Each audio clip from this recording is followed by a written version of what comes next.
Huli, how are you? Welcome to a new episode of the Meshtia Collective podcast. How you been? I've been good. Today's been one of those days where I feel like superpower, like once in a while, like I feel like I have those days where I'm like super in the mood to get things done and be productive. And I feel like I just got bit by like a radioactive spider and I feel all like Spider-Man, Spidey senses. Like I've done so much of our work, both my job, but also like our personal projects. I've done, I went grocery shopping. I went to the gym for an hour. I made lunch. I like made coffee. It's just like, and I moved my entire house, like the furniture configuration. Didn't like it, moved it back. And I feel like I've done so much. So I'm like, I'm pumped. I'm pumped. And now we're recording a podcast. It's great. How are you doing? I'm the complete opposite. I'm like, I feel like you did the same thing last week. You were pumped, and I was like, yeah. It's one of those days where it's kind of gray outside, so it hasn't been like energizing weather either. I've just wanted to be like in bed all day reading. But had to work. Obviously, came back from the long weekend and from Easter long weekend, and had a bunch of things to attend to because I don't know if this is global or not, but like for us, our fiscal year end is March 31st. So last week was a rush to get a lot of things in before fiscal year ends. And we had to hold on a lot of things for the new fiscal, which was literally today. So it was like kind of putting a lot of those things through from work. I had a phone appointment during lunch. Had to get some groceries as well during lunch. So it was like moved a lot of my belongings around because I'm in the process of moving again. For those who knows me, this will be my 7th move. So I'm like, putting a few things away here and there. Like while I needed to get up and move, I was like, okay, I'll do this shelf and then sit down, continue working. And then I needed to get up and move again, in an hour or so. Like I'm going to move this shelf, blah, blah, blah. So it's like on the outside, you would think it'd be super productive. But on the inside, all I want to do is kind of like lay down and not sleep, but read. Yeah. However, today's topic really excites me. So I was actually really looking forward to recording because it is one of my absolute favorite things on earth to talk about that interrelationship of like macro and micro things. I mean, that's why I went into my degree. That's why I've basically done everything I've done or involved myself in everything I've involved myself in is because I dislike profoundly when certain things, certain social issues, certain like macro big topics, big questions, big ideas are spoken of in isolation of those who actually either create these conditions or are affected by them or both. So this is like my jam. Talking about those like big, very big things. And then like, okay, but then, I wake up in the morning. How does that affect me? Yeah. What do I do? I sit at my desk. And what do I do? That's one of my favorite things to say. Because we talk about these big ideas and then how it affects us in a micro levels, like very often. Like just yesterday we were hanging out and we were going to go read at a coffee shop. And we spent like 3 hours just talking about all these things and how like big ideas affect us at a micro level. And then in the end, it's like, okay, I sit at my desk and what do I do? Or I'm just this little being. Yeah. How am I supposed to impact the world in the big, in the big universe? I'm just a speck of dust. How am I supposed to impact the world? And so I love talking about these things too because that like cliche saying from like Mahatma Gandhi, like be the change you want to see in the world, Like, it makes us want to actually study ways that we can actually be the change we want to see in the world because it's as much as people say all the time, it's like it's possible to start being the change you want to see in the world. Yes.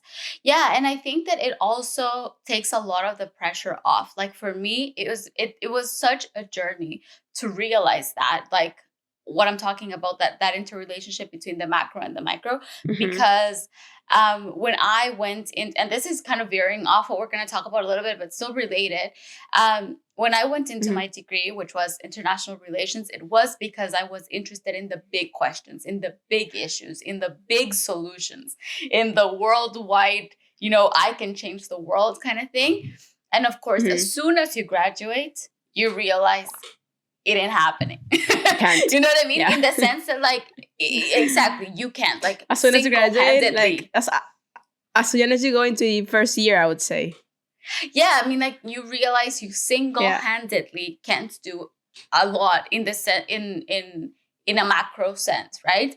But then you start finding how, like, small impact or small actions, sorry, do what up, and Mm-hmm. how they can have a ripple effect. And so, Mm-hmm. like, I think that's when I started realizing, like, yes, I can't, like, kickstart a global legislation that will make absolutely everyone do this thing, which, also when you say it out loud, kind of dangerous. You don't want anyone to have the power to do that.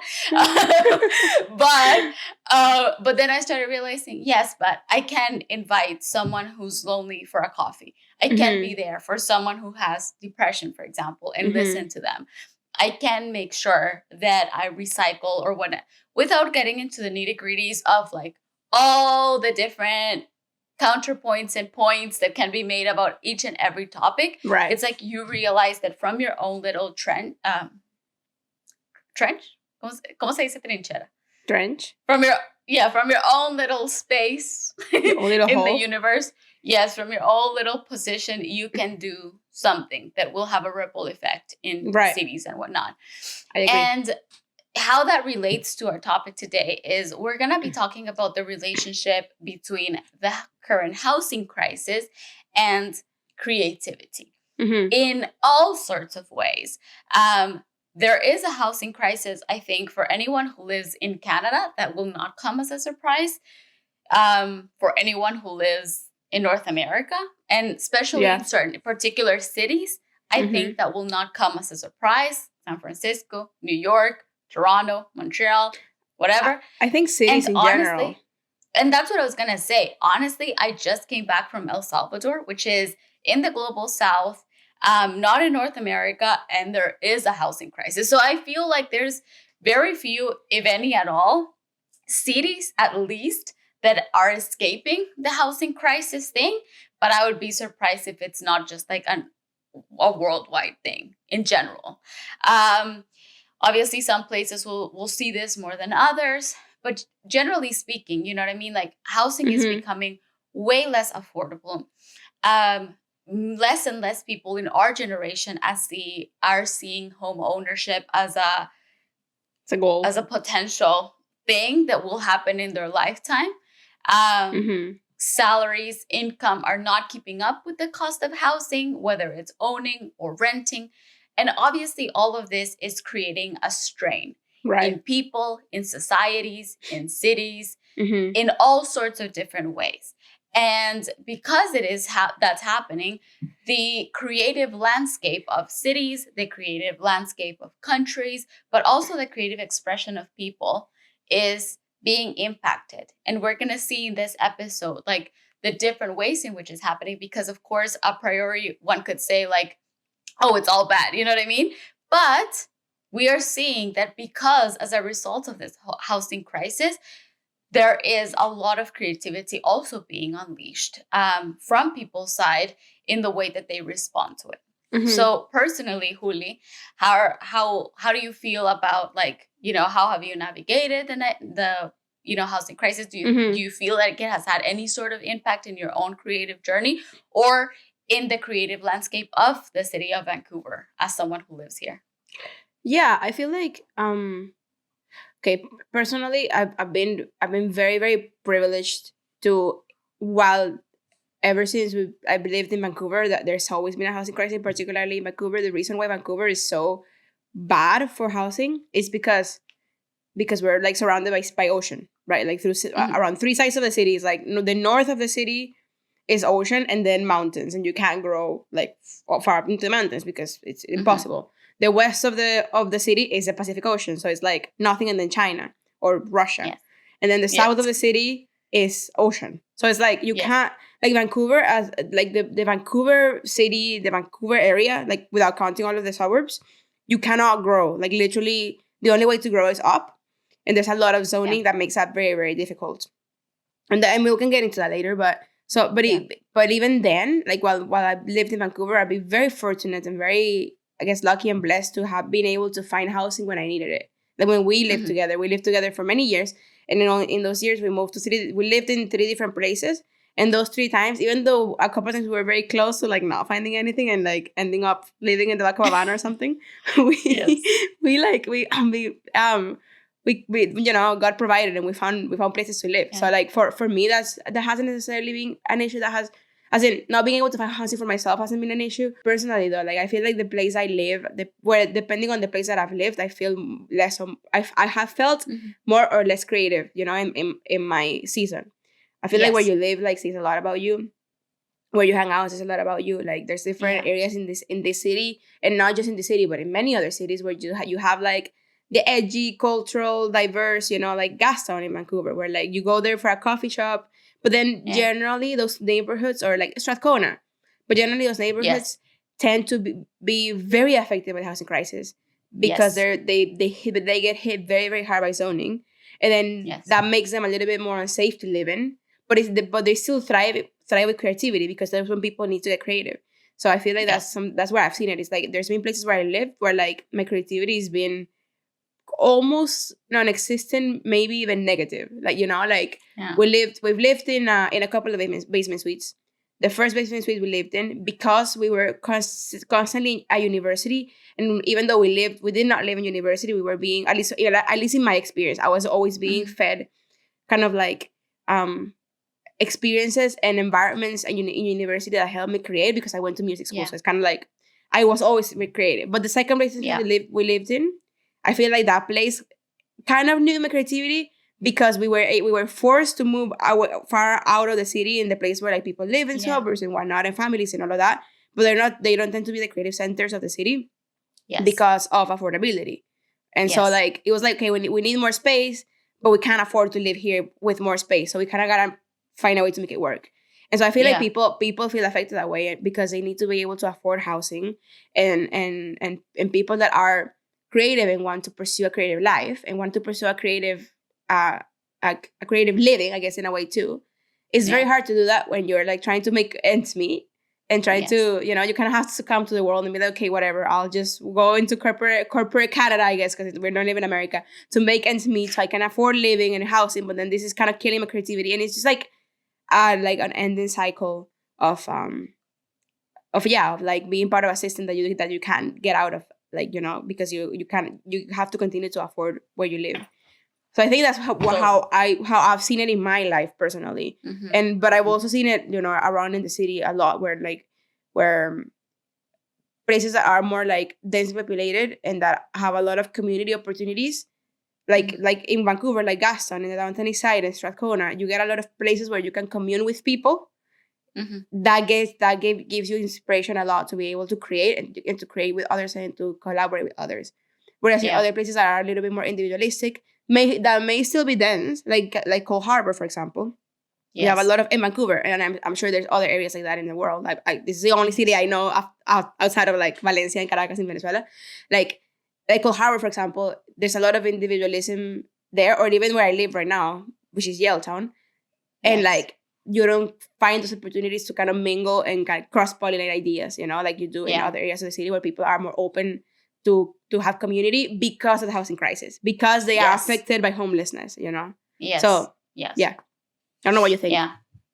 Yeah, I totally agree. I think my experience has been pretty much exactly the same. I mean, obviously we were roommates for 7 years. So ever since we moved off campus after first year. So of course, if you've been able to find housing, I've been able to find housing too. Yes, I will say like, it resonates so much with me, the fact that like certain places were more conducive to creating than others. Like the first place that we lived in, I wish we could show people where we lived. We lovingly called it a bunker. Yeah, we called it a bunker. It wasn't great, and yet it was in a very nice neighborhood. It was just an old house, like the basement of an old house. So, but it was in a very good, like beautiful neighborhood, very close to like the ocean and parks and like that nature side. But also the neighborhood was Kitsilano. For those of you who are local, you'll know it. And it's kind of like, how did you describe Kitsilano? I would say it's like a upper end hipster. Kitsilano, I would describe it high end eclectic. High end eclectic, yes, something like that. So it's definitely not where the artsy people are, which I would say is more like Mount Pleasant. But you can feel a little bit of a creative buzz in kids for sure. For sure, yeah. But a little bit more of the high-end side, whatever. The point is, and as you said, we were also being like, that creative energy was being fed at university all the time. And then I've considered myself super blessed that both church communities that I've been part of while I've been here in Vancouver have also been made up of highly creative individuals being creatively fed, even if our space was perhaps not as conducive. I will say though, like the fact that I had you as a roommate as well, like I think that space particularly, paradoxically, because it was the least inspiring place you can imagine to create, but it's where we had most of our ideas. Like we've joked before how we had like ideas every 5 minutes, and like we started businesses of pretty much everything there is to do under the sun. Literally. I think most of those happened there. We planned as like a full-on seminar that lasted for an entire term in that space. You know what I mean? Yeah. So I think that, but then yes, the other place we had, it was like much nicer inside, which you would have thought would it be more conducive to create. But at the same time, it was so much further away from the city and from those places that serve to feed that creativity. Obviously, we weren't in school anymore. The fact that we now were graduated and we had entry-level jobs and we had to pay a higher rent and all of those things, I definitely think come into play. Like even meeting up with friends or doing things that fed that creative energy was so much harder because it was less accessible. Yeah. So I think on a personal level, that's definitely the case. I think on a macro level, I think definitely I have felt that the fact that there's a strain on people's personal finances are causing less kind of a creative energy. I don't know if it's true to say that people are creating less, because I haven't been knocking on everyone's doors in the city of Vancouver. Like are you creating something? But there is this sense that like people are way more like careful on how they spend their money, on like investing in creating community, on going out and like trying things, and even the practices that we were saying last week of like, you know, meet with people and try new things. And that's very hard if you literally can't afford to do it, right, in order to pay rent. So yeah, I'm obsessed with that. And I like, if you open my Twitter, I'm on in 3 niches: Formula One, Taylor Swift fans, and urbanism. And like I'm obsessed with urbanism. Like, and there's this podcast that I listen to that I love, that I highly recommend. I think I've sent you like a million episodes of the podcast. I don't know if you listen to any of them, but it's called 99% Invisible. Yeah. And it talks about like everyday design. So design of everyday things, pretty much. And a lot of what they talk about is it's like city design and home design and all those things. Yeah.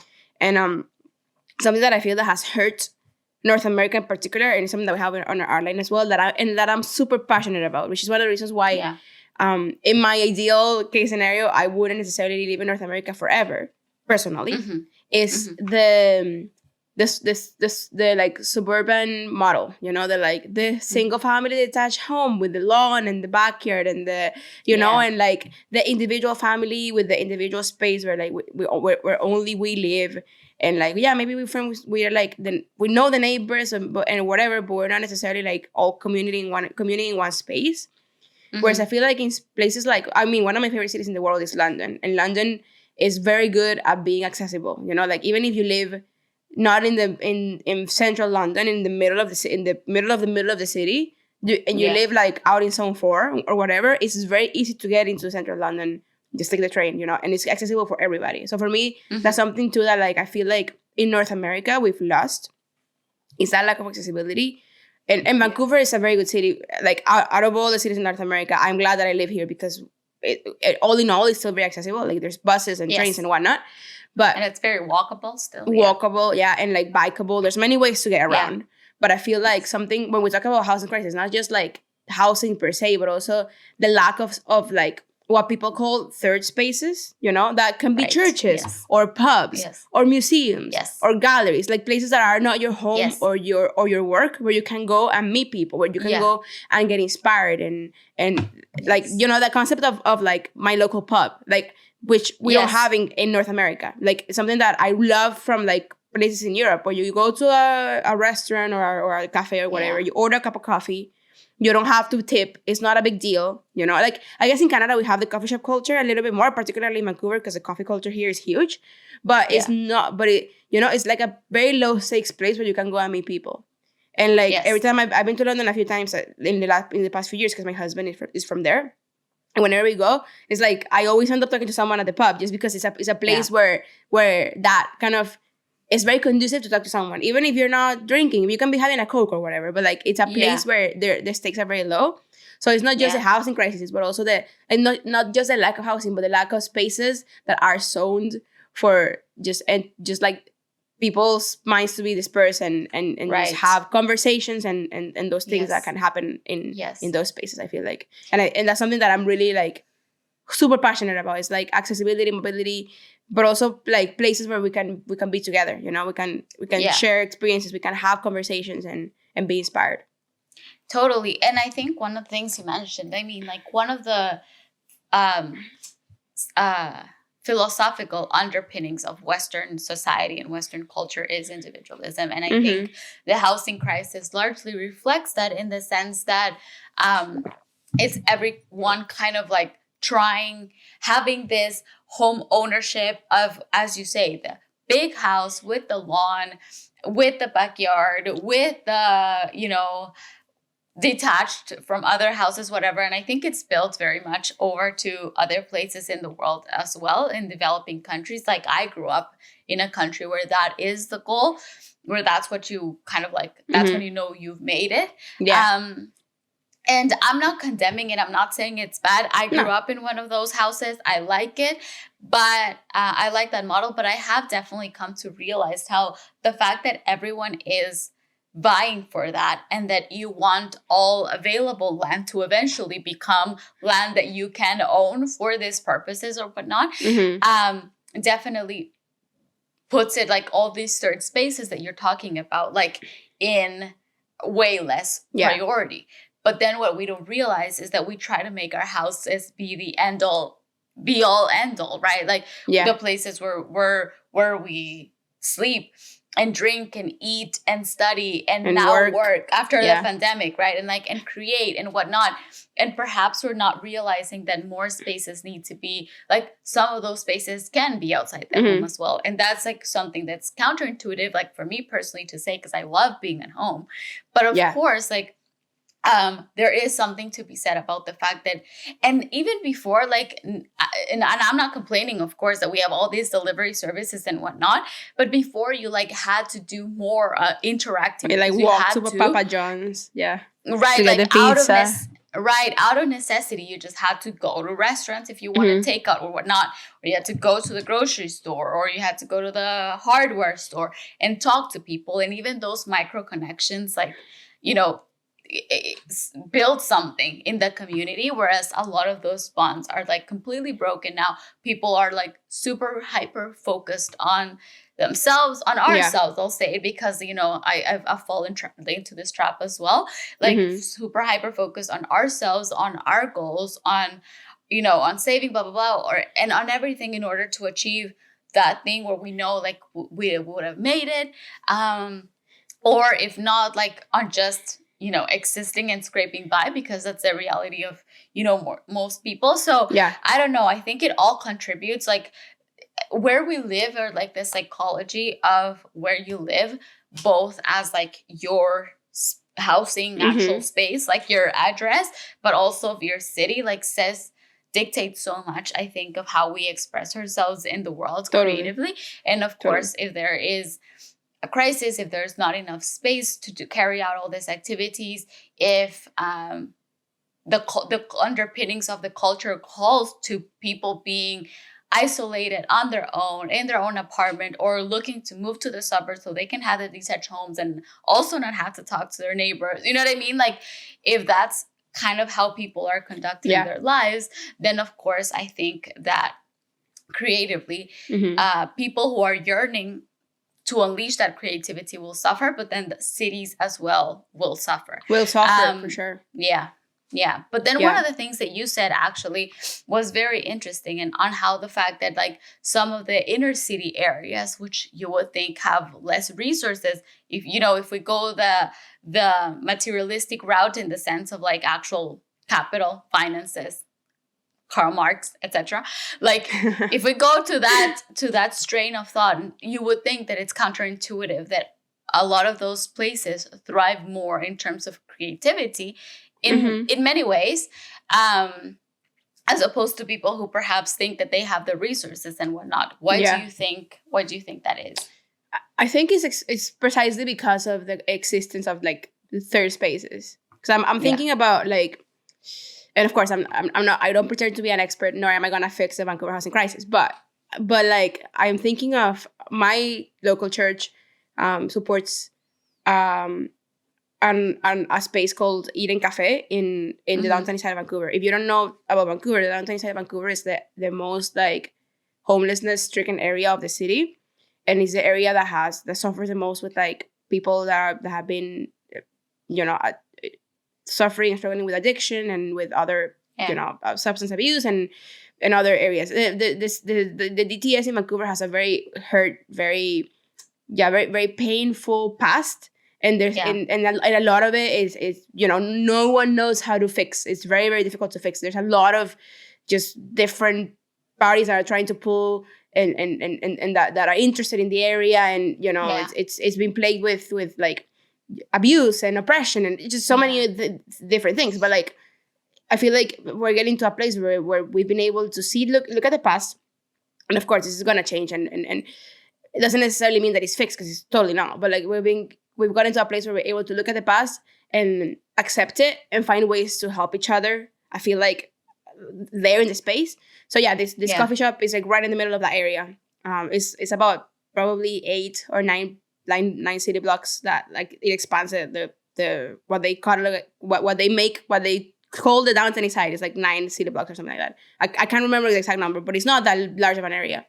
And this place is like is under a building where there's social housing. So you get people that live in what's called single resident occupancy spaces, where generally it's like a studio apartment with like a kitchenette and stuff, and that's people that are coming out of homelessness or coming out of addiction, substance abuse, and they're looking to go back into the society, you know, live in a place where they can rent, and it's subsidized housing, but they still pay. So those kind of things. So you have all of these different people, and then you have like in the block behind houses that are like $2 million. Yeah, or something like that. Because the gentrification is crazy. Yeah, it's insane, and zoning, right? Because the problem with cities like Vancouver, San Francisco, cities like that New York, that can grow on a side of the city because it's water, is that a lot of the city back in the day was zoned for single family residential housing. So now you cannot build a mixed use building where you have like a coffee shop and you know, a physio in the bottom, and then you have like your building. Your building is a perfect mixed use residential building that makes living quote unquote affordable, because you have like a grocery store in the bottom and like whatnot, and then and a coffee shop and a tire shop, and then upstairs people live, and then you can fund things you can fund residents with commercial, because commercial leasing makes money, so they can afford to pay more leasing. And residents can benefit from that and pay less. That's like the dream, right? But in cities like this, zoning doesn't let you do that. It's zoned for residential family housing.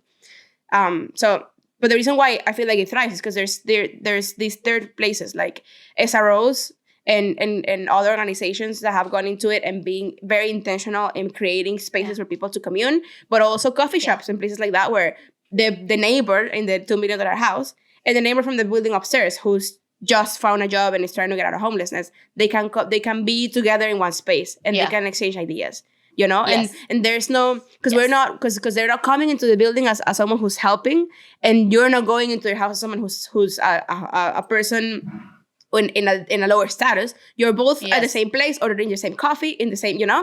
It's like all of the labels are stripped back, and then you get to be in that space to like collaborate and to hear each other out. Yes. And I've been there a few times because I love that space. Like I go in there to work and whatever, take my headphones off and just hear what's happening around me. And it's so much bustle because people want to talk to each other. People want to hear each other out. So I feel like that's probably why those neighborhoods creatively thrive. Of course, the issue then is that there's no support, I guess, financially to continue to push those ideas out of the space. Yeah. But then the same space has like a public library that's there that has like creative lab and stuff like that where people go and create things and it like thrives. There's a 4D sound studio like right next to the block next door where they do crazy experimental sound things and it's thriving. And then there's like all these buildings with residents who have programs that help them create. So I think those, again, the idea of the third space is so important. And I think that's probably why. And because people rely on community so much more because you can't do everything yourself because you, in those areas that are like, that have higher poverty or higher substance abuse or people that are going through abuse in general, it's very, you need community so much, and people there know that. People there know that they need each other. Whereas I feel like in places like the suburbs where you're a little bit more individualistic, in your mind you don't need anybody. So you don't get that exchange of ideas. I think it's a list of things that like contribute to that. Yeah. But mostly community. I think this is the most important thing. Yes. Be it in the third space or be it with your neighbor in your SRO building. You know what I mean? Like I feel like that. Yeah. That's what does it. Yeah, I definitely agree. I think that, I mean, there are, because it's funny, when I was like doing some research and reading for this episode, I was like, my thesis basically was that like if you're in greater isolation, which tends to happen in cities with housing crisis because of like high cost of living, apartment and condo building, for example, we're each in our own like unit, we don't see anyone. They increased in like rental only spaces or spaces that are rented in general, because especially in cities like Vancouver, like people come and go, so maybe you don't really invest in relationships with your neighbors and whatnot. I thought, like, my thesis was, like, because of the increased isolation, like, people are probably less creative. And I actually found a few studies that suggested otherwise, but it really came down a lot to the type of creative work or creative endeavor you're talking about. So, like, for example, writing or painting, something like that, yes, it can be done in isolation. And apparently, like when people are feeling more lonely and whatnot, they do get a deeper craving to create something as a way to either cope with that loneliness, with that feeling, with that isolation or whatnot. But I do feel that there is, on the flip side, this thing where you see in a little bit more of a macro sense, like just outside the individual, because of course, like your discipline will dictate much of this. Your personality might dictate a lot of it. But on a more macro sense, I think in terms of cities or communities and countries even, I think you can see that a lot of places thrive where there is more of a communal sense than where there is a more individualistic sense. And even zoning out of just the global north or the west, I think you can see that very much reflected in a lot of places. Like in 2022, for example, had the opportunity of going to Medellin, and I went to the Comuna 13, which is like the Commune 13, which was an area heavily impacted by Pablo Escobar's activities and then by the military activities as well, who were trying to fight Escobar, and it was a whole ordeal. Basically, the community themselves have self-organized to create this wonderful place. I'm like, it's one of my favorite places on earth.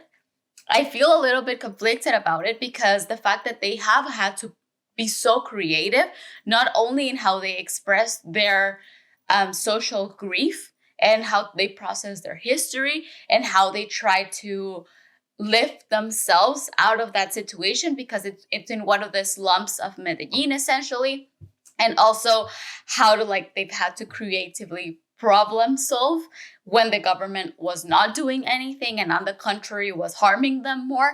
So, I mean, creativity is just in every sense of the word that you see it. Comuna 13 in Medellin, it's gonna be a microcosm of that, I think, of just creating living in general. for better or for worse.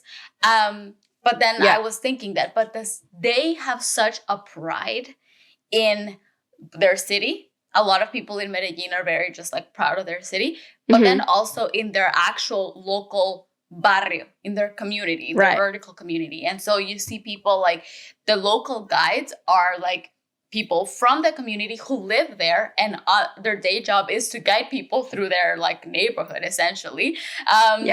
And they like self-organize. So everyone knows who like the owner of this store is and that store is. And everyone knows like at this hours, there's like the breakdance show and the freestyle show. And then further along, you have the people who sell graffiti paints. And then everyone will stop you by like the museums because they have like some memorials set up there and stuff. So it's such a well-organized space. But one, it was born out of the creativity of the residents themselves who wanted to change their situation. But it's also like just a demonstration of how the community is so creatively vibrant because of that communal feeling, essentially. And I think that's definitely whether, you know, like whether they're individual houses, like, of course, we didn't visit any of the people's like actual homes. So like whether they're individual houses or not, like prompted them to create and become better dancers or better freestylers or better graffiti artists or whatnot.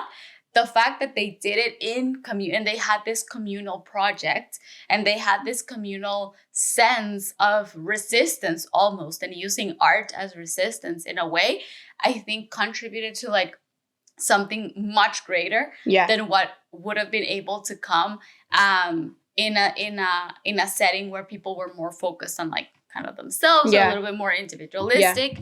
And maybe just also like, as I said before, paradoxically, like a place with less resources, but more creative. You know what I mean? I feel like when you have a community that's community-centered, okay, when you live in a place that's very individualistic and there's no community, you can't find a community. It's really hard. But when you have a community and if you want to be by yourself, it's very easy. It's easier to isolate yourself from a community than it is to find a community that doesn't exist, you know? So I feel like that's also the point. It's like what you were saying. Writers or other musicians even sometimes like create from a feeling of loneliness or even seek out isolation and being alone to create. But I think it's easier to do. It's harder to find a community that doesn't exist. What I'm trying to say, like, you know, like I feel like when you have a community, it's easier to try to find that solitude space, you know, if you crave it. I personally am a fan of collaboration. Like I love creating with others. I like creating by myself, but like I thrive with others because I thrive in the back and forth, you know. And I feel like that's why I'm so passionate about community. And you see it all over the place. You see it, you know, in La Comuna 13. You see it in Petare, in Venezuela. So many initiatives that come out of that community. A community that has struggled and that has had to rely on each other to continue to grow. You see it out of the downtown east side, where there's so many like local businesses and local crafts people that sell their crafts in the local coffee shops, and there's like pop-up stores, and then they come up with like very cool, innovative ideas to be able to help the people out and sell what they do. You see it a lot in like in many places in the world where you kind of create that space where people can be with each other. And I think that's why I'm so passionate about art medicine, because I'm like, oh man, like creating those spaces where we can all be. And not just, I think there's something you see a lot in, and perhaps it's not a good example because they're individualistic in a different way, but you see it a lot in Asia where people like live in very small confined spaces and they just go there to sleep. And of course that's like the extreme of the housing crisis because there's so many people and they need to have enough inventory for everybody. So like it's like it goes smaller and smaller. And so people resort to going to the local karaoke bar or the local coffee shop or the local, and they you see it on K-dramas all the time where like they stay out till like the very dead of night because they you know they socialize and make friends and be with people, and then you come back home to sleep. So of course it depends on your like kind of season of life. Like if you're married or you have a family, that's not probably your you know your cup of tea or your priority, I guess. But if you're a single and you're in a place where you want to create, I think seeking out the communities is very important, provided you have them in your local place. And also, But even then, like, sorry to interrupt, but even then, I think it varies so much because I'm tutoring a student in Spanish, and we were chatting last week. She's originally Italian, and she was saying how like she loves getting involved in community. She's like in an expat community. She's in a salsa dancing community. She's in a Cuban, I don't know what community. She's just like, she's seeking all of this out because like, even with married and with kids and all of that, she misses that in Italy she had that because she's from a smaller city and she was used to it because like everyone's doing it there, you know, like, but I feel like here, and this is very from Vancouver, but I listen to podcasts from like New York or Toronto and whatnot, and I feel like it might be very similar. Like people are used to get very insulated in their own lives. You know what I mean? Like, of course, there will be times that you will want to just be with your spouse or just be by yourself or just hang out with one friend.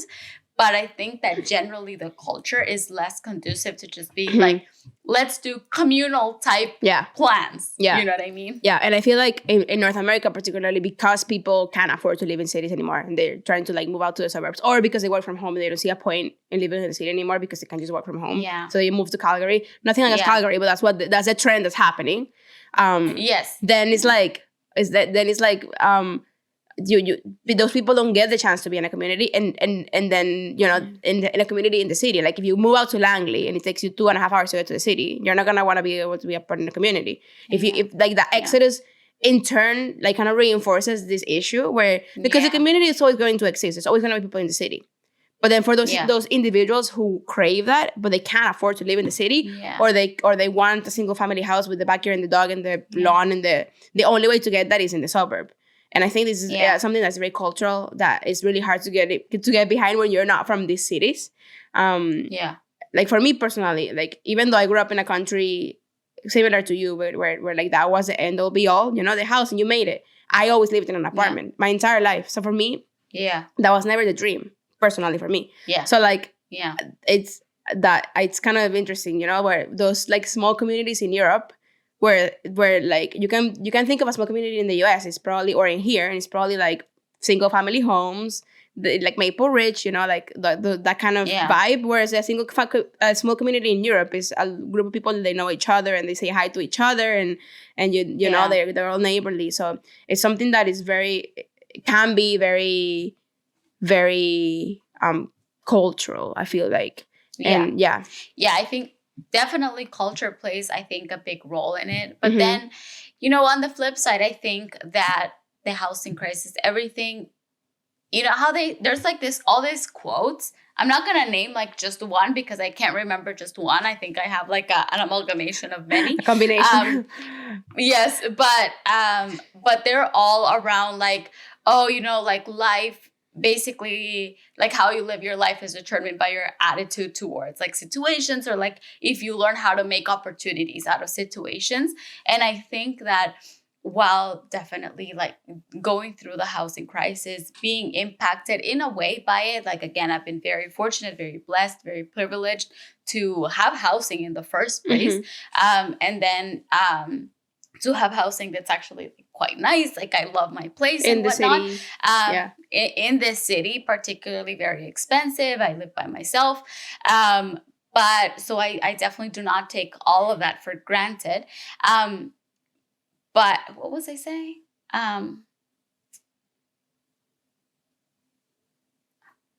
Talking about how like I don't know where your idea was going though, of the housing crisis. Yes. So even though all of that, I would say I'm still being impacted in the sense that like I do feel the strain every month sometime, you know, of saying like, oh, should I invest in this new class? Or like, I want to learn how to play the guitar, but I really can't afford classes or a guitar at the moment. You know what I mean? Like definitely even everyone feels it in certain ways. But with all the difficulties and challenges that might bring, I think it still brings opportunity to express oneself creatively. Like from the most basic level, which is how will I arrange my home and making it a space that like no matter where you live can foster that sense of creativity and allow you to express yourself creatively, just like fashion does. Like fashion is very much an expression of like who you are and whatnot. I feel like the way you decorate your house, or like what you have, what you decide to put in it and whatnot, without getting too like mystical, but I think it really does have an impact. Do you remember The Sims? Like The Sims had like one of their measures for well-being was like room. And it was basically like how comfortable they felt in the room. So like that's why they died. You put them in a little room by themselves. Yeah. I mean, exactly. They couldn't pee and whatnot. Like I know the ways to kill a Sim. Weird, but okay, yes, very psychopathic of you. But put them in the pool, remove the ladder. Yeah. So essentially, I mean, if we go like to our Maslow hierarchy of needs, like some needs are just like very basic. And I think being comfortable in the space that you're in I think it definitely enters there. Very much like The Sims. But then also, it provides opportunity at a more macro level. One, to start getting creative as like, okay, I have this goal. I have these resources. How can I make this happen with this? And that requires some creative problem solving. At a more macro level in the community, like, okay, I don't have a professional photography studio nearby, or I don't have a dance studio nearby, whatever. How, again, kind of going back to the resources, but more on like, the city level, can I organize a Zumba outing at my local community center with some friends? Like some of my girlfriends, like one of my church groups, we've done that. Like we utilize different spaces in different ways to our advantage. Would we want to have like other different things? Like we've done like outings outside the city as well, but like in the summer, we're not planning like super expensive getaways to the mountains every week, but we meet at a park every week. And one day we'll do a takeout night, and one day we'll do a book club thing, and one day, and like we'll try to keep it interesting and try to create ways, like continue to try to innovate ways to create that community with the spaces and places and people that we have and resources that we have. And then on an even more macro level, I think for certain disciplines like architects, city planners, policymakers, I think this is a great opportunity to be like, we realize what's happening. How can we start fostering these spaces for the creative well-being of the city? And it's happening, like all over the place. It's happening. It's happening here. Like a lot of the city has recently got upzoned, which was huge, because there's a lot of transit expansion in Vancouver. And so every single plot of land, I think is a kilometer, like a radius of a kilometer from a train, like a SkyTrain Canal Line subway station, I guess, or 800 meters from a bus exchange. It has now been converted into land that can be used for multifamily residential projects and mixed use, which it was a pain before because zoning was a nightmare. And it's happening in the US too. I think it's in St. Louis. I might be wrong, but there's a town somewhere in like that vicinity of the US where they've taken old baseball stadiums that took so much land. So the whole baseball stadium with the parking lot was like the equivalent of like 12 blocks or something, and they turned it into like this massive residential project where like the grass of the baseball stadium is like a park. And then the stadium around is like buildings where there's mixed use and there's places to create and like arts and crafts studios and music studios. And then there's like residential units and rental units and you know, and then the parking lot. All the parking lot is like next and they turn that into buildings too. And so like it's happening. Like I think we're getting to the point where we're breaking because there's just not enough supply for the amount of demand. There's not enough inventory for the people that need houses, especially in big cities, because people keep moving to the city. Even though the pandemic kind of pushed away with people out of the city, they will come back because the city is where things happen. And so that's just kind of how life is, you know? And I think, as you say, like for architects and city planners and urban planners and all those people, and also for us at a micro level, as you're saying, these are opportunities to make our spaces better for community and to make our spaces you know, on a macro level, better for community, like it's happening. And there's also Yeah. like so many resources too. Like I'm obsessed with this YouTube channel called Small Living, I think it is. I'll link it in the show notes.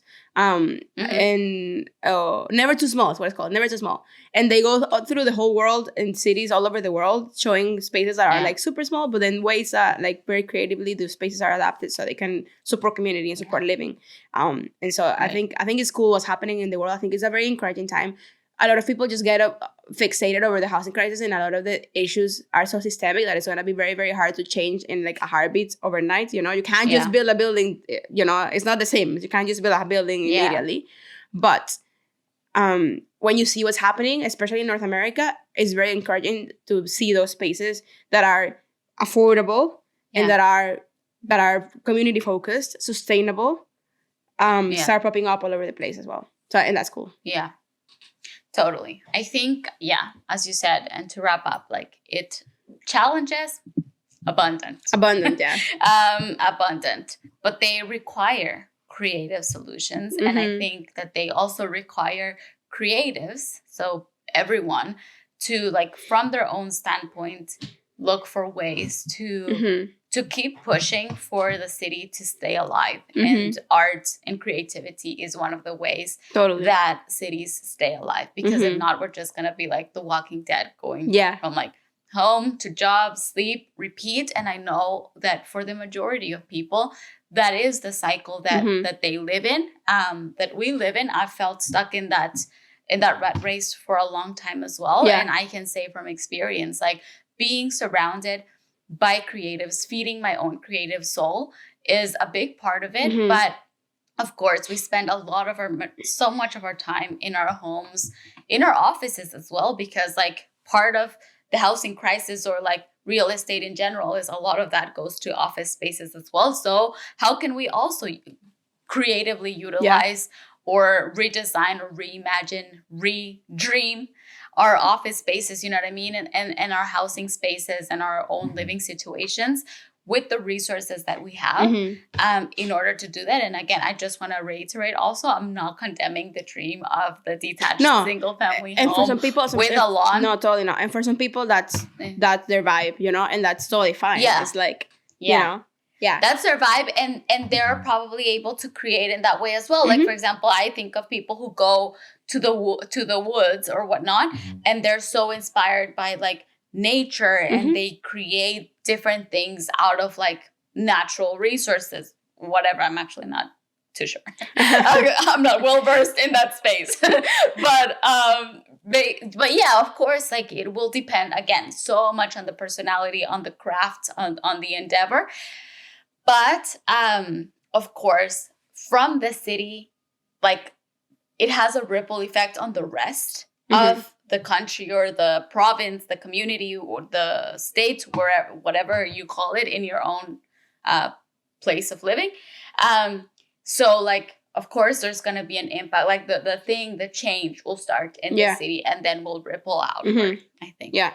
Yeah. And there's always opportunities to get involved. I think in the local government, even if you're not a citizen, there's always opportunities to get involved and make your voice heard, but also to get involved and help build something. I think when you do that, be it in your local church or in your local coffee shop or in your local whatever, you know, there's always opportunities to get involved. And community center, like build relationships, get to know your local barista, get to know your local community center, or and there's always opportunities to get involved. That's something that I tell to myself a lot, because I'm always like, I don't have community, and then I go to the coffee shop and I put my headphones on and like ignore my surroundings. So it's like you know, always trying to push myself out of my comfort zone and be like, okay, if I want to have that exchange, I need to initiate the exchange as well. Be willing to just do that. So I think that's also something that I just in closing for me is get involved. Be it even if you live in the most suburban suburb and it's really hard for you to find community, you can still get involved. Yeah, I agree. So I hope this was like a good episode, that it gave you some food for thought and also some desire to create and to create some community. So we would really love and appreciate if you would subscribe to the YouTube channel, and like this video, as well as follow us or subscribe to the podcast on Spotify or Apple Music or wherever you get and review podcasts. That will help us out. Yes, rate and review. Yeah, rate and review. And then also follow us on Instagram at Machtia.co. That's MACHTIO. No, Machtia. A at the end. Yeah, Machtia.co. And then we'll be posting clips and different and more content that we're like constant brainstorming at the moment of like what else we can post in there to keep it alive. But we would definitely love to interact more with all of you. So we'll see each other next week in a new episode. Bye. Bye.